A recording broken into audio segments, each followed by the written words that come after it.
Hello and good evening in India, good morning and good afternoon around the world.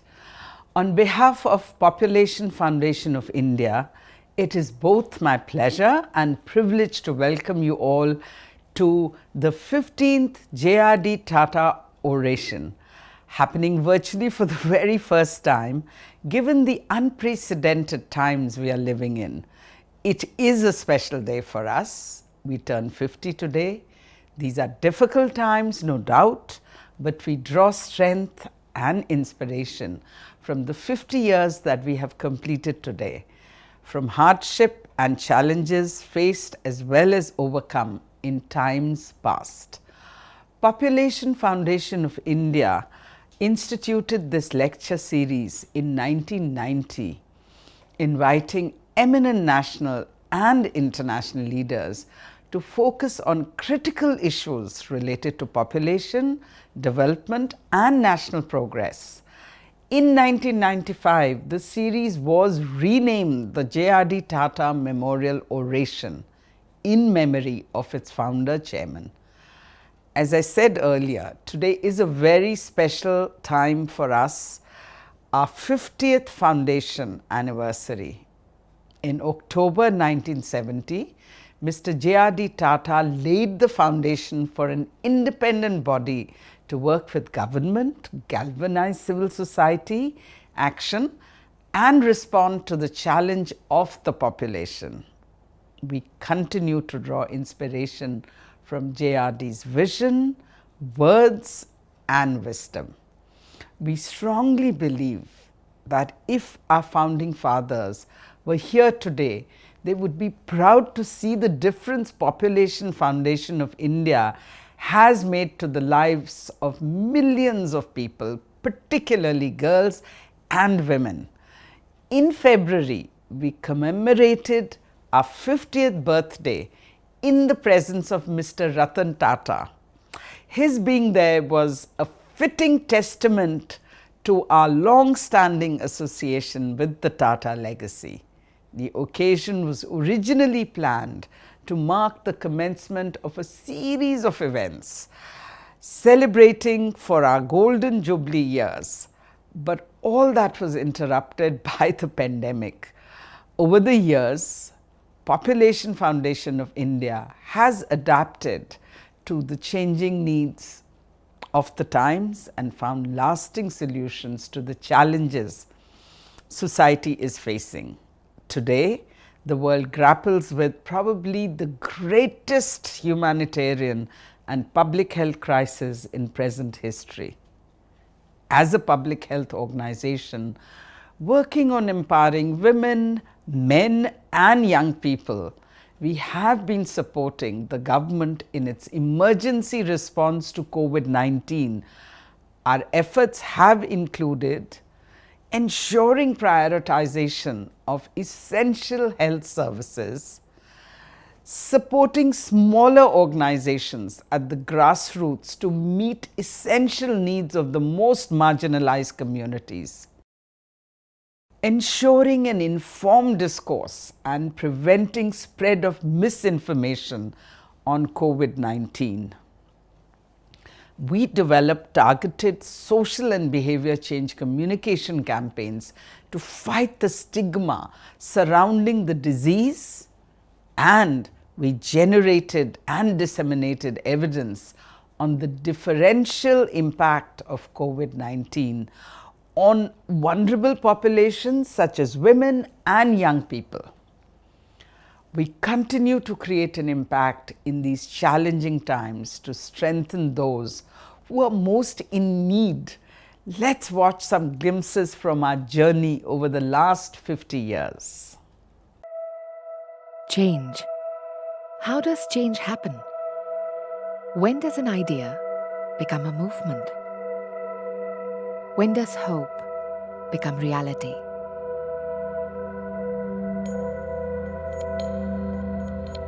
At Population Foundation of India, we believe that change must be just and equitable, and is only possible when we work together.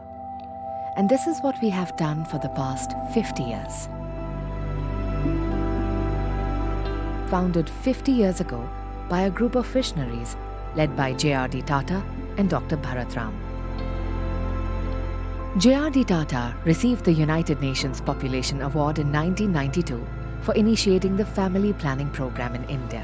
I was motivated by nothing more important than by kind of personal protest against the continuing poverty of most of my country's people.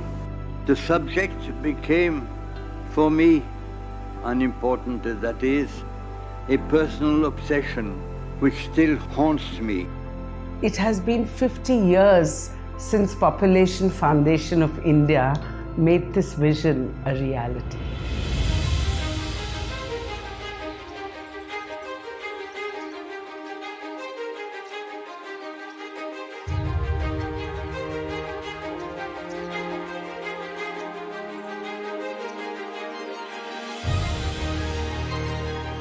Over the years, Population Foundation of India's work has focused on the reproductive health and rights of women and young people. Population Foundation of India's advocacy efforts after the tragic Bilaspur incident paved the way for a paradigm shift, improving reproductive health services, family planning, quality of care, and public accountability. This commitment to women's health and quality of care ensured that the public health system improved and reproductive choices expanded. Community action, a key pillar of the Ministry of Health and Family Welfare's National Health Mission, places people at the center of the process of strengthening the public health system. As the Secretariat to the Advisory Group on Community Action, PFI's work enables communities to demand and access their health services. Stepping up for women and young people is key to PFI's work.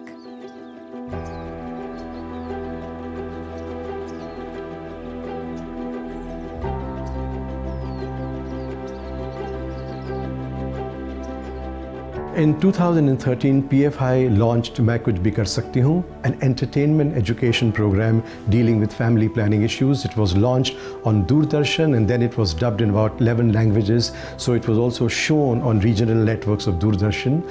It was broadcast on 262 radio stations, digital platform, artificial intelligence chatbot. Overall, it had a huge reach across the country. The real test of a program is the impact on the ground. And it is here that मैं कुछ भी कर सकती हूँ is very special. Lat Kunwar Kushawa, a young girl from Budelkhand MP, became the first girl in a village to go to a college.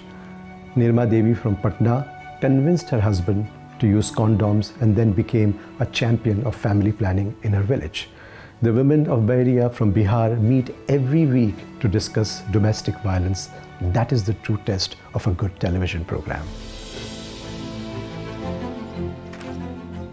PFI works with young people to create safe spaces that empower them to take informed decisions about their health. मैं अभी गांव-गांव में जाकर के जागरूकता फैला रही हूँ। जो भी मैं काम कर रही हूँ, उससे सबको जोड़ने की कोशिश कर रही हूँ। हमारे गांव में या दूसरे गांव में जितनी भी महिला हैं, जितनी भी लड़की हैं, वो अपने मन का कर सके।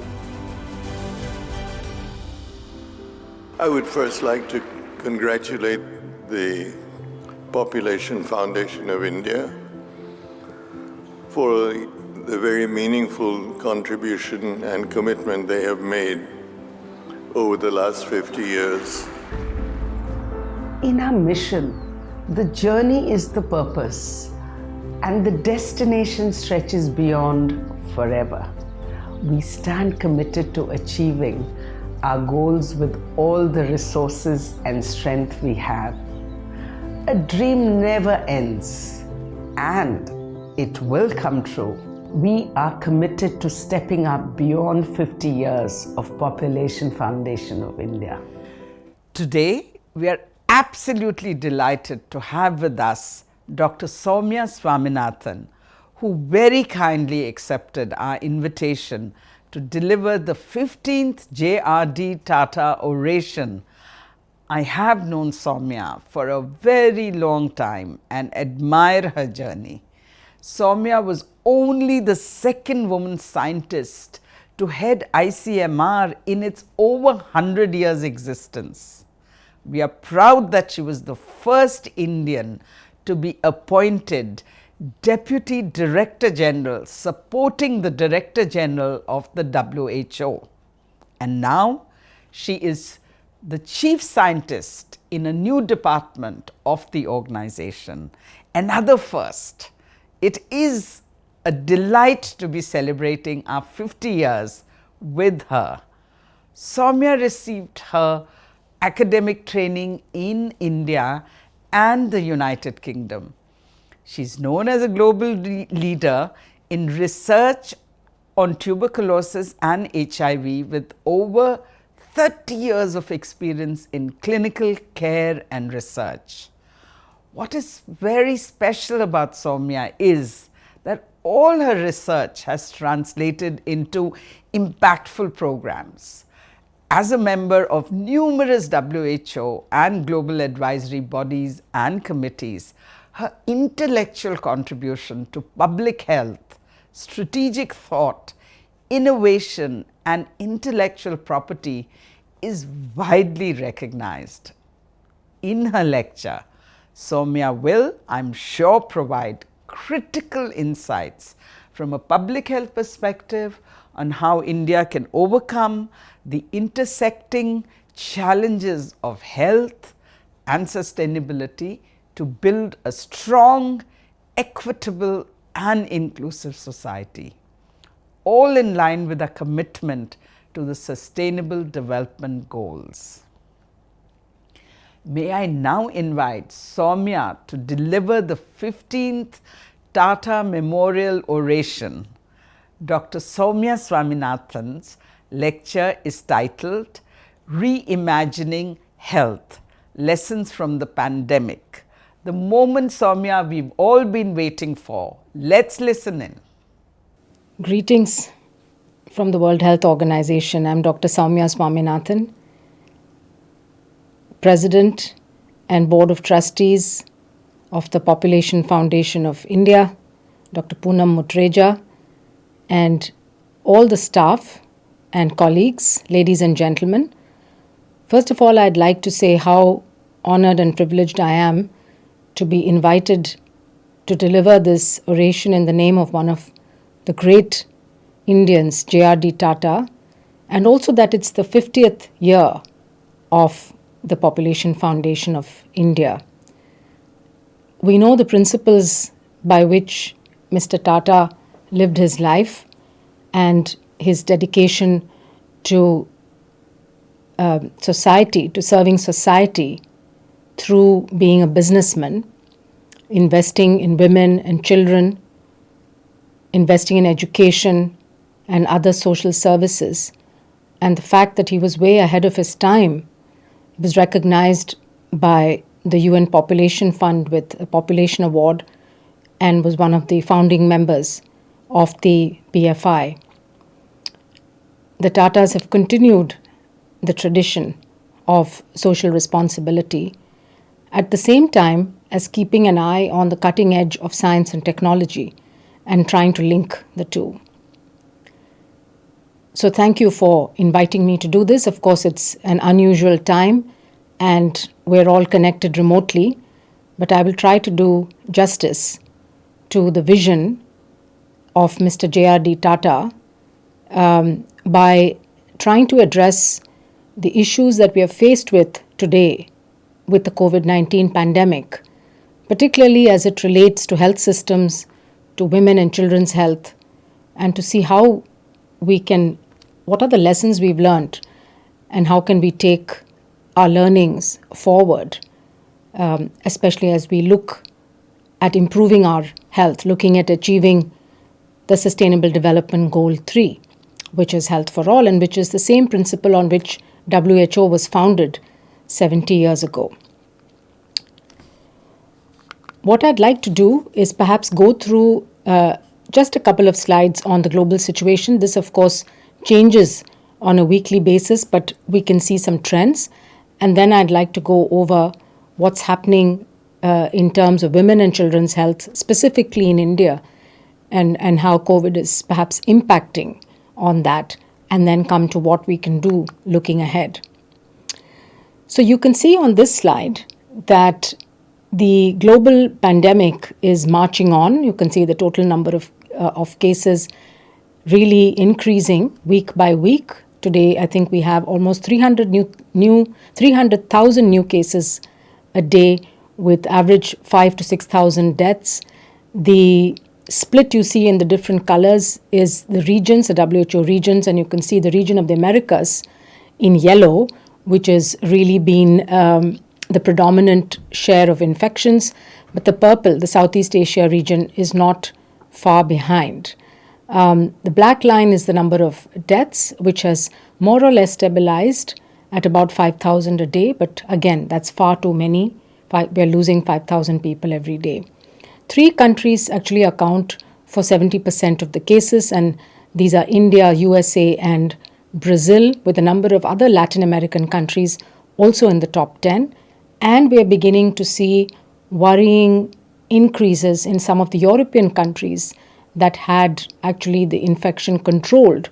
So the UK, France, Spain, Russia, Netherlands, Belgium, and so on. So the bright side is there are a few countries around the world which were very fast to act, which acted early, and which were able to contain it to a level at which it's practically negligible, with occasional clusters. And of course, these are countries in the Southeast Asia and the Western Pacific region. So if you look at the graph on the bottom right-hand side, which is in pink, the Western Pacific region, of course, it all started in China, but subsequently, most of the countries there have been able to keep it at fairly low levels, as I said, with clusters occurring which then need to be attended to. Now, this is a world map showing the cases reported in the last 1 week per million population, and the darker the color, the more impacted the country. You can see that most of Africa is relatively light in color, except for a couple of countries, and that's an enigma that people have been discussing as to why Africa, despite all the dire predictions, has been relatively less affected, less impacted, and it's a number of social environmental reasons, including the demographics and the relatively young population. But also we must remember the very early and strict action that many countries took, and also their experience with public health, and especially with dealing with infectious disease outbreaks. Both the health workforce as well as the communities are very familiar with restrictions and actions that need to be taken to contain outbreaks. This graph shows again the deaths reported in the last 7 days per million population, and the darker the color, the higher the impact. And again, we can see that South Asia and Africa have been relatively better off in terms of deaths per million. Now, to me, what are the lessons that I have learned over the last 9 or 10 months? The most important one is the importance of investing in public health and primary health care, because we see examples of countries, and I'll show you a couple later, where investments in primary health care over the past decade or two have paid off now. And on the contrary, you have high-income countries where they've really been overwhelmed and haven't been able to put in place some of the mechanisms that have been needed, especially things like contact tracing and quarantining and data systems for follow-up. The other major lesson for me, and a very positive one, is the role of science and scientists, and also the global collaboration that we've had between scientists to take forward the advances in knowledge in an accelerated way, so that science is continuously informing our response to the pandemic, and that even product research and development has progressed at unprecedented rates. And as you know, we now have a number of new diagnostics, including the rapid antigen tests, a number that have been developed in India, including the ones that have been developed by the Tata Trust, supported diagnostic. And we are, of course, working on vaccines, which hopefully by the early part of 2021 we will have at least a couple of vaccines that have been proven to be safe and effective, and that we can then start using in the most vulnerable and high-risk populations. Political and will and leadership, I'll mention later why it's so important, as well as trust, community engagement, and empowerment, exposing societal inequalities and inequities. This the pandemic has done. So basically, it's thrown up, whether it's the Black Lives Movement in the United States or whether it is the disproportionate toll on ethnic minorities in the UK, many countries have seen these inequities exposed. And finally, I want to talk about managing what we now call the infodemic. But first, let's talk a little bit about maternal and child health, which is PFI's very core mandate. Now, maternal mortality we know has reduced, so we made a lot of gains and progress, especially during the MDG era. We reduced infant mortality. We now think more than 80% of births are attended by skilled health personnel. Of course, this varies a little bit between states. And big initiatives in the National Health Mission like the Janani Suraksha Yojana and the Janani Shishu Suraksha Karyakram have encouraged women to give birth in health facilities. On the other hand, only a fifth of women receive all the antenatal checkups that they are supposed to have. 62% of mothers receive postpartum care 2 days after delivery. And if you look at social groups, especially if you look at the SC, ST and OBC communities, then less than 50% of women seek ANC care. We have made a lot of progress in achieving the replacement fertility levels. Several states in India have now achieved the replacement levels of 2.1, but there are still ongoing challenges. There's a high unmet need for family planning. It's estimated that about 30 million married women who wish to delay or avoid pregnancy and do not have access to use contraceptives. And less than half of Indian women in the reproductive age group actually use modern contraceptives. And particularly youth and adolescents. 31% of India's population are aged 15 to 24 years. They need access to spacing methods of family planning, adequate counseling, and good quality of care. Child marriage and teenage pregnancies remains an issue. It's still common. According to the NFHS 9 million girls in the age group of 15 to 19 years are married. And of course, early marriage is characterized by immediate childbearing. Teenage pregnancies have a lasting impact on intergenerational vulnerability as well as malnutrition. One of the reasons for having such a high rate of low birth weight in India is because of the mothers being too young and being malnourished themselves.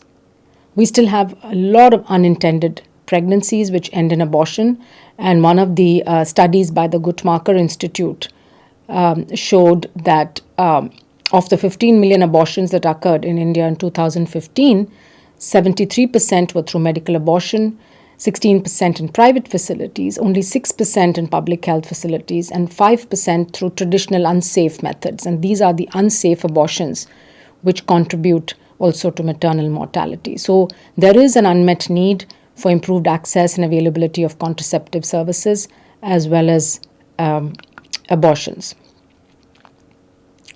Now, what about COVID-19? Now, this is having an impact on maternal and child mortality. There's been a modeling study done recently which showed that because of the reduction in coverage of essential services, the prevalence of wasting in children could be increased by 10 to 50%, and that there could be 60% additional maternal deaths because the interventions like the administration of uterotonics, antibiotics, anticonvulsants, and clean birth environments is no longer available.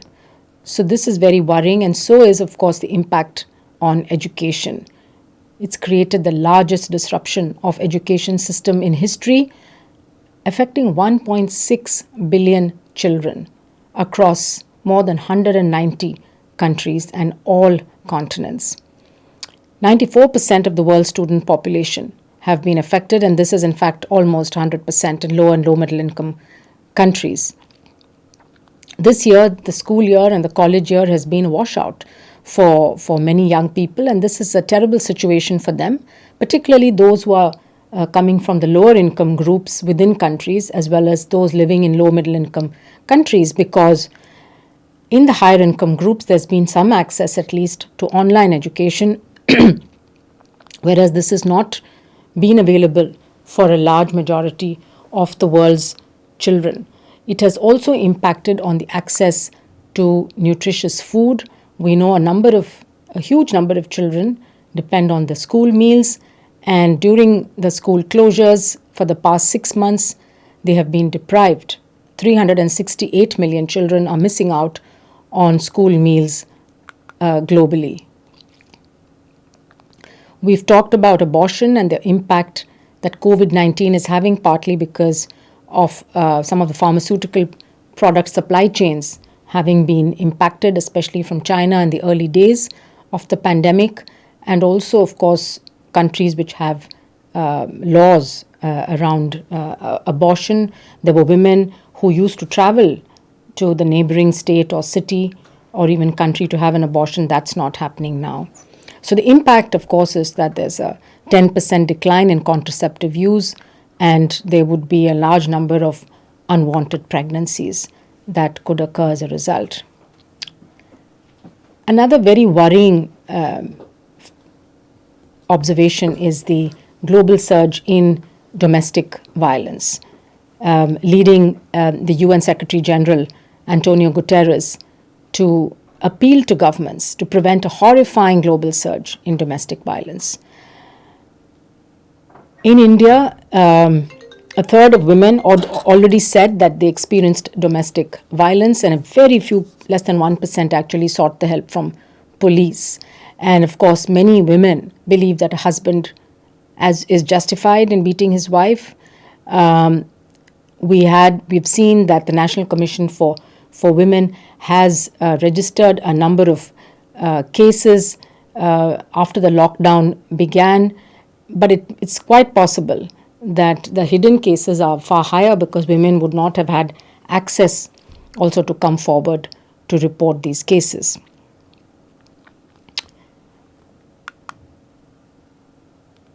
Now, what can we do about the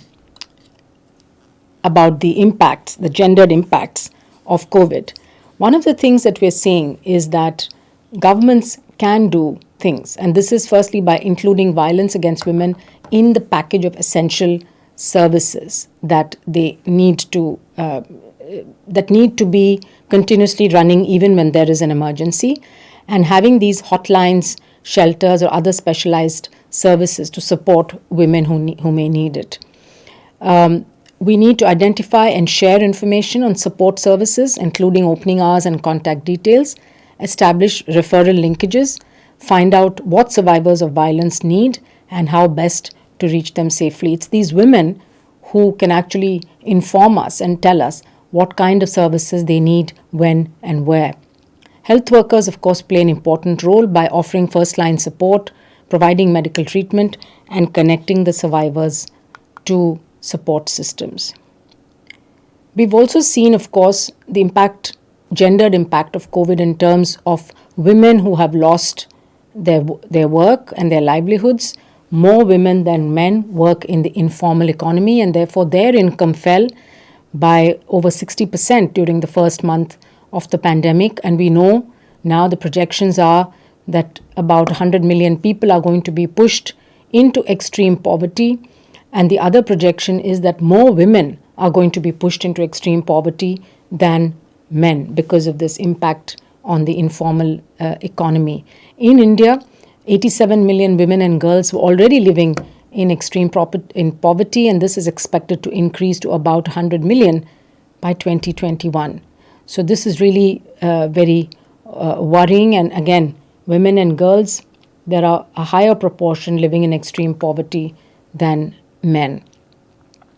So the WHO actually came out with this advocacy brief a few months ago, which really emphasizes the importance of gender analysis and the gender responsive public health policies. One of the major issues is the lack of availability of sex and age disaggregated data. And this doesn't allow us to really to look at things from a gender disaggregated point of view. We also don't have data on violence against women and children from many countries.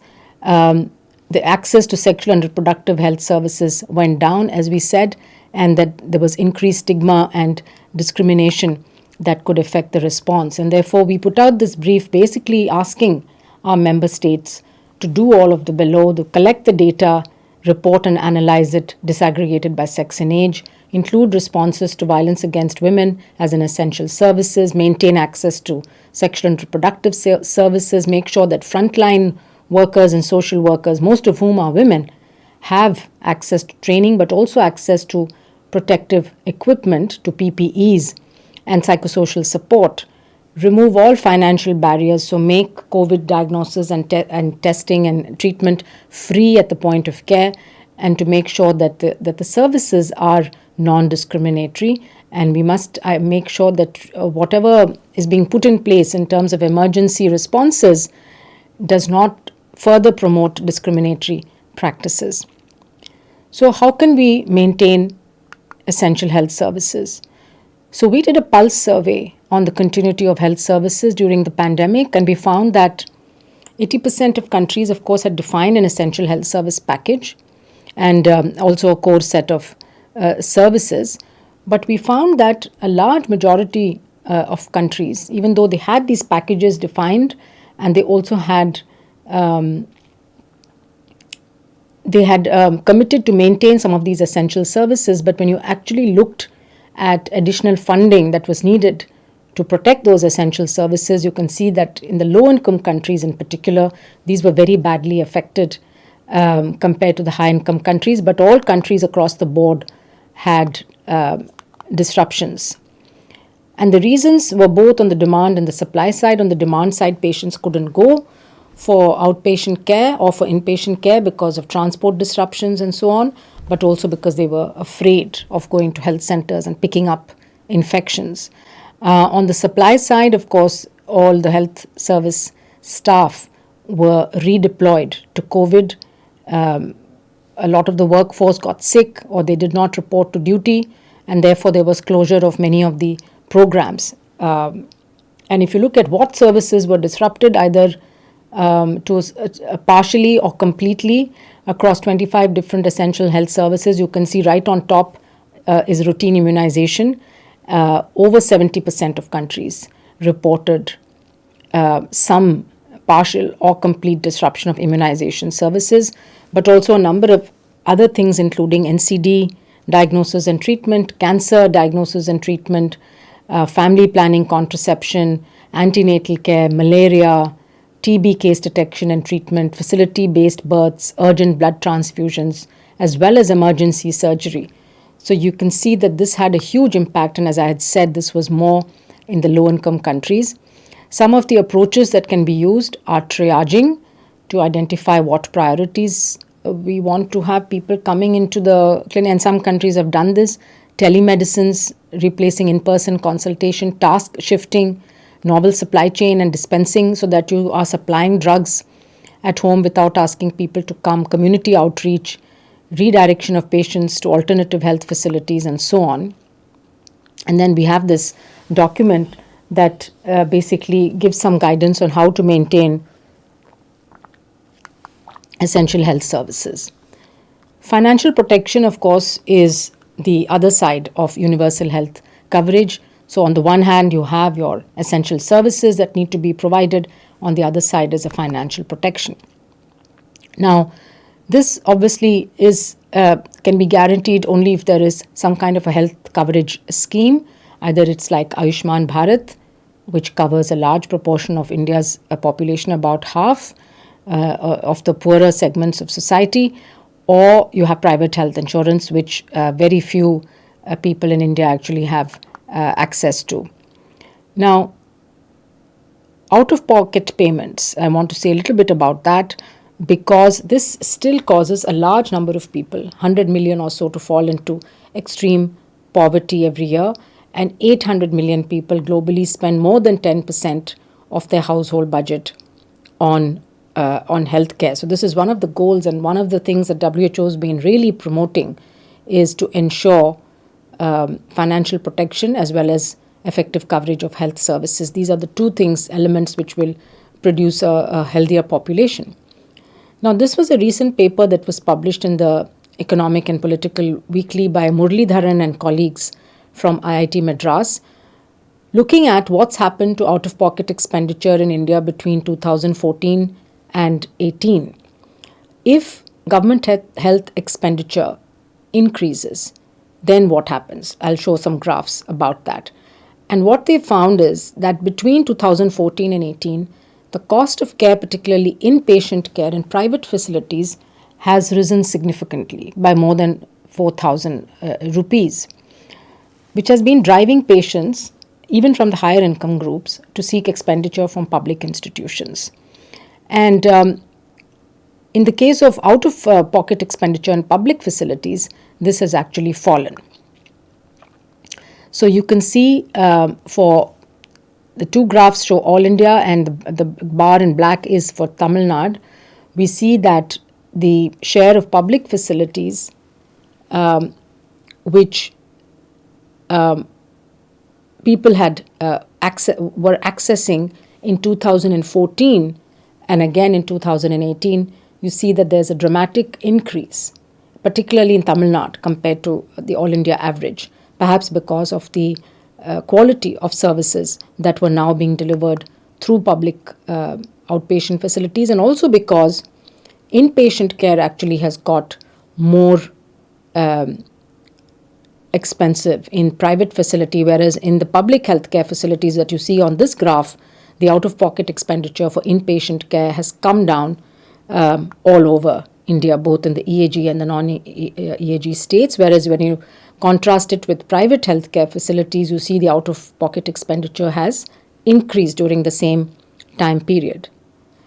Now, an important point is really how do we measure coverage of universal by these services? How do we know that it's of good quality? Now, there's a recent paper that came out in the Lancet from the IHME group. It's a model which looked at the trajectories and then looked at what will happen between 2018 and 23 in terms of increasing UHC coverage, and comparing it to what the WHO had projected as our goal, which was 1 billion more people accessing universal health coverage between these years in the 5-year period. Now, we define service coverage as a spectrum of services ranging from promotion, health promotion and prevention, all the way through treatment, rehabilitation and palliation. And this model actually showed that there would be an additional 400 million people who would have accessed effective coverage well short of the billion. And you can see different regions of the world and how things change. A UHC effective coverage index, which looks at the provision of these services and how effective they are in terms of health outcomes. And we see that between 2018 and 2023, you can see that in South Asia, for example, the index goes from 46 to 48, and Sub-Saharan Africa from 44 to 46. And you can see on the rightmost corner that still 3.1 billion people worldwide would not be covered if we continue to do what we're doing now. So what is it that we can do better? We first need to measure effective coverage. And effective coverage is not just process indicators, but you have to measure the need, the use and the quality and combine that into a single metric, because it actually measures the health gains that you're supposed to get from providing a certain coverage. Let's say it's ORS for childhood diarrhea. You may have the ORS available in health facilities. So if you measured that, you might think that you're doing relatively well. But is that being correctly deployed and given to the children who need it? And does that translate into reducing deaths due to diarrhea in children? So if you measure the mortality incidence ratio of a particular disease, you know whether the interventions are actually having the impact that they're desired. So moving away from just measuring process or inputs and actually measuring the outcomes is where we need to get to. But the issue, of course, is that many countries do not have the data systems, they don't have the data to be able to accurately measure both mortality and the incidence of certain diseases. And this is something that India needs to invest in. Our vital registration system, while it's the birth registration is very good today, registration of deaths and particularly the medical cause of death registration falls far short, and we're somewhere around 20%. So we still have a long way to go. 80% of deaths in India do not have a proper documented cause of death. And so it becomes very difficult to analyze both the burden of disease, the changes over time, and where policies need to focus and where resources need to be put in place. So this is an area that we need to invest in. And again, we need to both train people, the healthcare workers, including doctors, as well as use digital technology to make this happen. Now, talking of digital technologies, this is a time when many countries have actually moved into using platforms to provide telemedicine, for example, to get over the problem that people could not meet physically. And platforms like the ECHO platform, which have been used in many states in India to train healthcare workers, but also the eSanjeevani platform that's been set up by the government of India, which is enabling this telemedicine appointments to happen. And I want to tell you a little bit about the shared care appointments that I saw for myself in the Arvind Eye Hospital. It's been done in many places around the world. We know that when we now have a national digital health blueprint and a roadmap, and we want to move towards electronic and portable health records. But it's also very important to think about not only data governance principles, which are important, but new ways of collecting, using, and sharing data, using the data to make decisions, local contextualized decisions. Presently, the system is set up in a way that all the data feeds up and then goes into a black box, or policymakers are using it at the highest levels. But the people who are actually delivering the services are not really getting any feedback on their performance or on things that they can do better or things which are actually going well. We also need to think about working with the private sector, of course, plays a very big role in technology. But what are those technologies that are can be considered public health goods, for example? Now, at the Arvind Eye Hospital in Pondicherry, they did an experiment with shared medical appointments. Again, we know specialists in India are scarce. Any specialization you look at, the moment you go into rural areas, there's a scarcity of specialists. So what they did was, instead of a one-on-one appointment, they actually brought 10 or 15 patients with the same disease. In this case, it was glaucoma, which is a disease where the pressure in the eye builds. And the doctor then does an examination of these patients and discussion of their problem with those 10 or 15 people sitting in the same room. And this actually resulted, you can see, in the benefits both for patients as well as for providers. So it did seem to result in better health outcomes as well as higher productivity and reduce costs and saving a lot of time for doctors. So if we could combine virtual, that's telemedicine, with shared medical appointments, could we really try a completely new paradigm, particularly for managing people who have chronic diseases, who otherwise may have to come to the doctor every month or every 3 months. This way, they can communicate with the doctor who can ask questions. There are 10 other people listening, say a diabetes clinic, for example. Each one is learning from the interaction. There's also a lot of peer learning that goes on. So we need to think about leapfrogging and advancing some of these things, accelerating them. Now we talk about health system resilience a lot. And what is it? It's ability to prepare for, manage, and learn from shocks like the one that we've all just experienced. Now, we look at shock, it has 4 stages. There's, of course, initial preparedness, which is what helps you to withstand it. There's the shock onset and alert, there's the impact and management, and then there's the recovery and learning.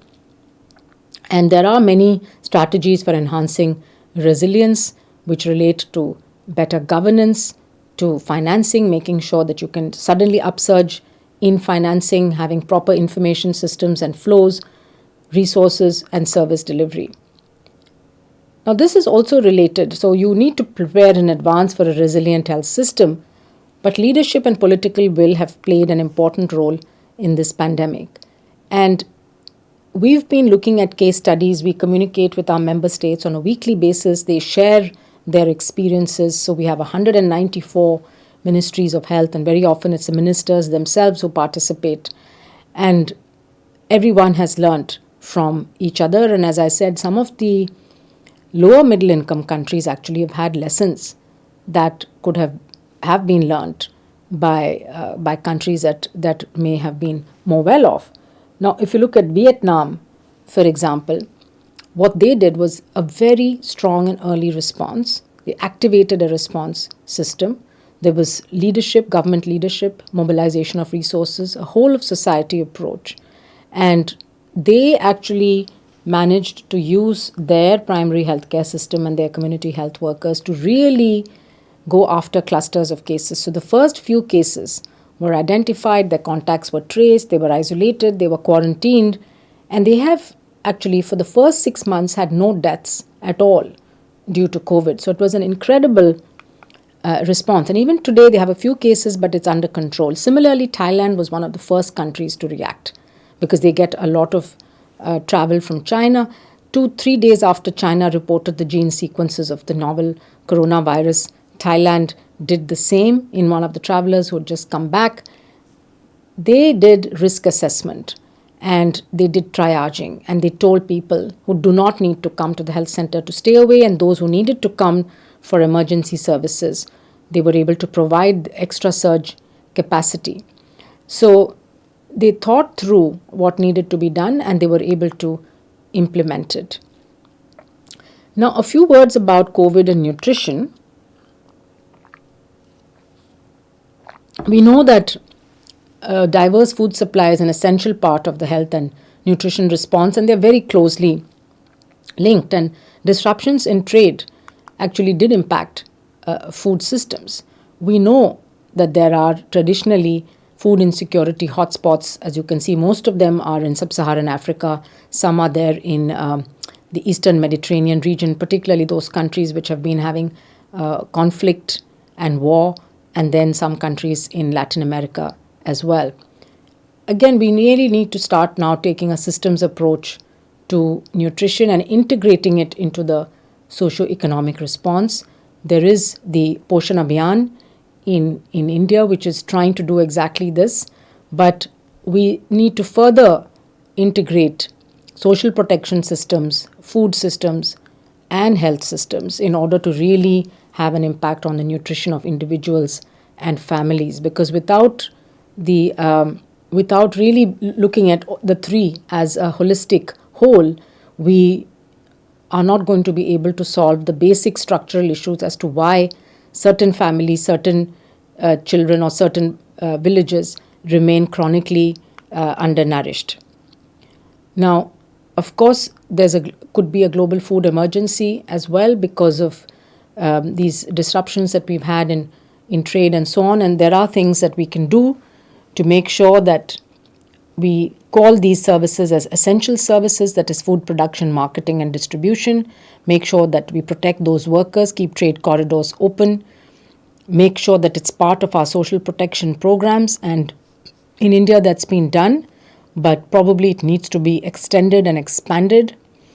Protect the most vulnerable population groups, tailor nutrition sensitive social protection programs either in kind or cash or vouchers or through the PDS, and integrate data platforms. Again, the data on nutrition is fragmented. Some of it goes through the Anganwadi centers and sits in the Ministry of Women and Child. The other part of it comes into the health department. This now needs to change, and there needs to be one integrated data system.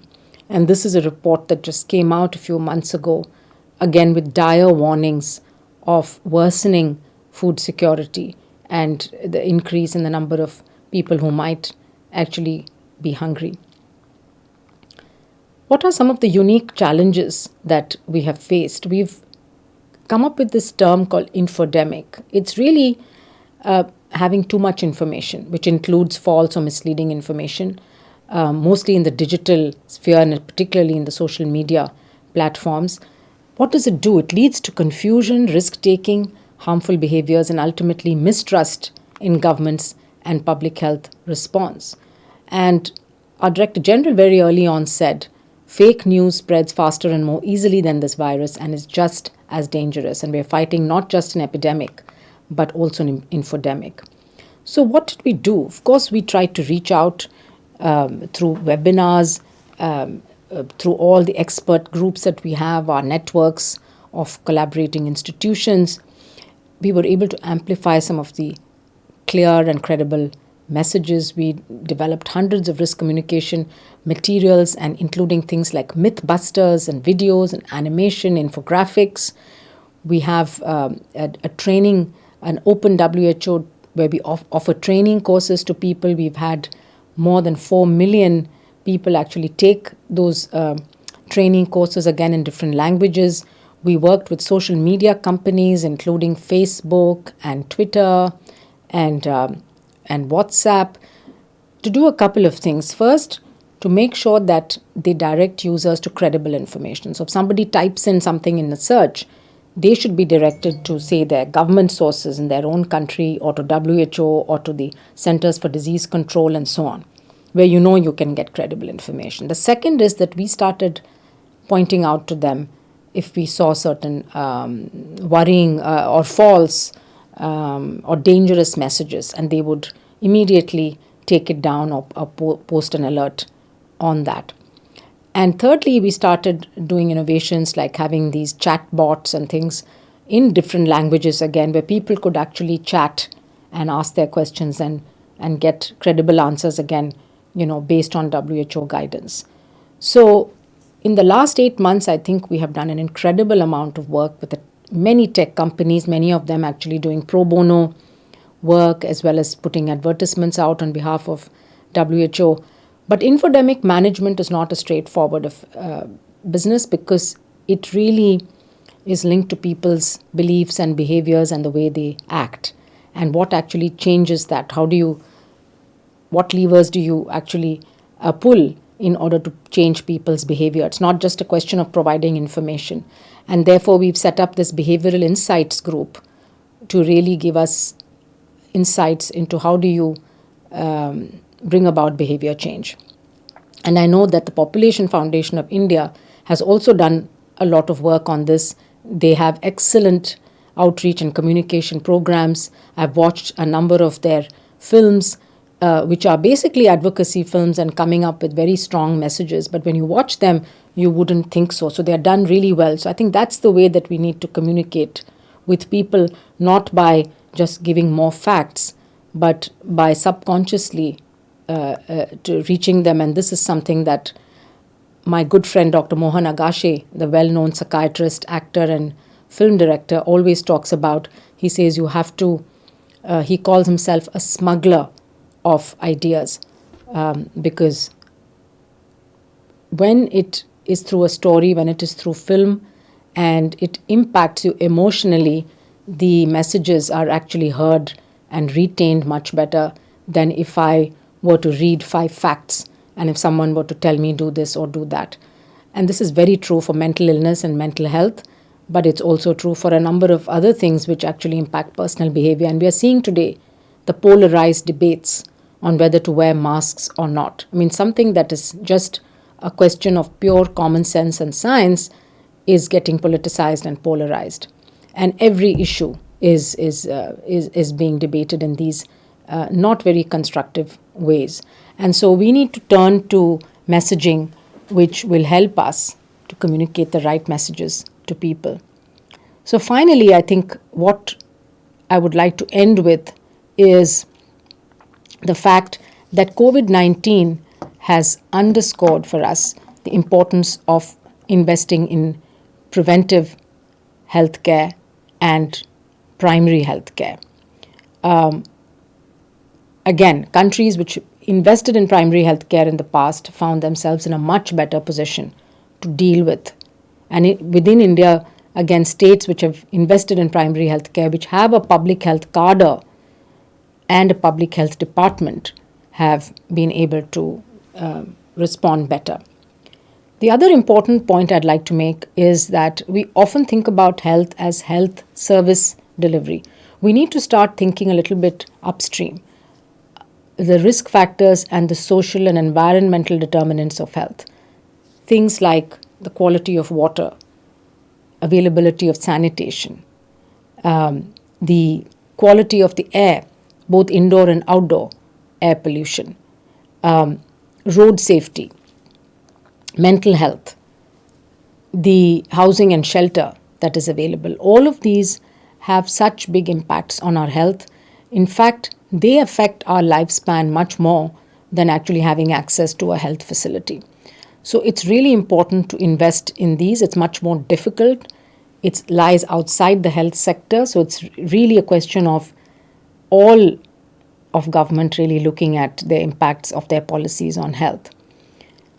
Using telemedicine, digital health to provide healthcare and to improve the access to healthcare is, I think, a no-brainer. It's happening. We need to invest, but we need to make sure we're using technology in the right way. And technology cannot solve all our problems, but it can help, can certainly assist us. Our frontline workers are our main strength. We have more than 1 million Ashas, 1.4 million Anganwadi workers, and a similar number of ANMs. These are the people who do the bulk of the work, and we depend on them a lot. So we need to invest in them. We need to make sure that they have the tools they need, that they have regular training, that they have mentoring, that they are protected also, and of course well paid and looked after so that they in turn can do their work properly. We need to invest in institutional mechanisms and capacities. Again, I can't underline this enough. Strong institutions, whether these are regulatory bodies, whether they are research institutions, or whether they are the public health institutions. And by strong institutions, obviously I'm talking about the people in those institutions. So investing in human resource capacity building, and particularly now we can see areas where there are gaps. We need to invest in that for the long term. And again, countries that have done that have now reaped the benefits. Health literacy is very important. We've seen so much of fear psychosis, stigma, discrimination, and belief in all of these false rumors which go around on social media. Health literacy has to be built up over a period of time, and this is where, again, listening to scientists, listening to public health experts becomes very important. I've talked about universal health coverage, and India is on the path to investing a lot in universal health coverage. We need to increase that. We need to speed it up. Not just a question of financial resources, though that's very important, but also, as I said, in the human resources and also in the engaging and empowering of communities. Because a health system cannot only be on the supply side. It has to keep in mind how to involve on the citizens, the people that we are trying to serve, and have them involved actually in developing the services that we are bringing to them. And finally, of course, this is PFI. And with Poonam being such a champion, I have to say that we have to keep equity, human rights, gender issues, and social justice really, which need to underpin everything that we do, all programs that are devised, because again, as I've shown earlier, a lot of the indicators that we look at, health indicators, there are differentials when you look between socioeconomic groups. And therefore, we need to design the programs which will lift and impact those who are currently at the bottom of the pyramid. So with that, I would like to again thanks very much to having invited me, for having given me this wonderful opportunity of honoring the memory of Mr. JRD Tata by delivering this oration, particularly at such a momentous time It's the 50th anniversary of PFI and wish PFI another 50 glorious years. We have a lot of work to do, which spans across many of the areas that PFI actually works in. And I consider myself lucky to be associated with you all. Thank you very much. Namaskar. Thank you, Soumya, for both inspiring us and educating us. A great scientist in you, you speak the truth, diagnosing a problem and finding a solution. As you have said, the impact of COVID-19 has indeed been detrimental, disrupting essential health services, causing a global surge in domestic violence, and leading to an impending food emergency. We hope that all governments across the world recognize that the pandemic has underscored the need for a resilient health system, strong government leadership, and successful mobilization of resources using a whole of society approach. As you rightly said, we need to protect the most vulnerable population groups, especially women. For many of us, the key takeaway is that there is an urgent need to collect gender disaggregated data and also a need for infodemic management, given the excessive influx of misleading and false information on COVID-19. Identifying and addressing triggers of behavior change, leveraging technology and empowering our frontline workers who are the foundation of India's public health system. And finally, we need to think of societal determinants of health which impact our lives much more than having access to a health facility.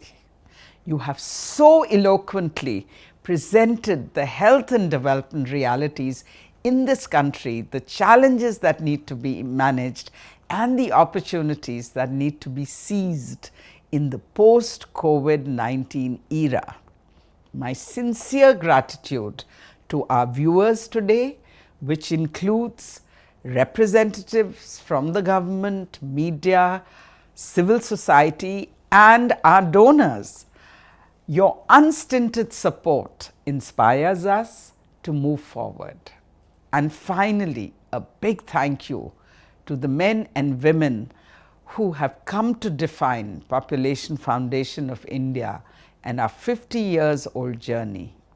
I leave you with the Population Foundation's new mantra of fortitude, guts, grit, and as we say in Hindi, himmat. Of course, the times are tough, but there is no bridge that cannot be crossed and no mountain that can't be scaled, and nothing that the human spirit cannot overcome. Do look out for and join our new campaign, Himmat hai to jeet hai. If there is fortitude, we shall overcome. Be safe, happy, and keep up the himmat, the fortitude. सपने अपने नैनों में फिर झिलमिलाए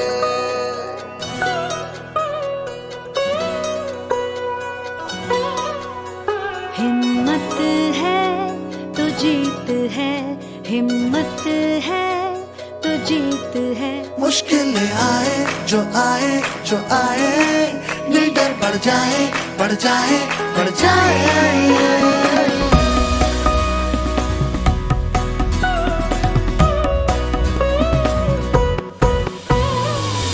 जो आज तेरा सहम गया होता है तू क्यों निराश लौटेगा फिर वही जोश खुद पे जो करे विश्वास फिर गूंजेगी खुशियाँ फिर महकेगा आंगन हिम्मत है तो जीत है ये गीत गाएगा वतन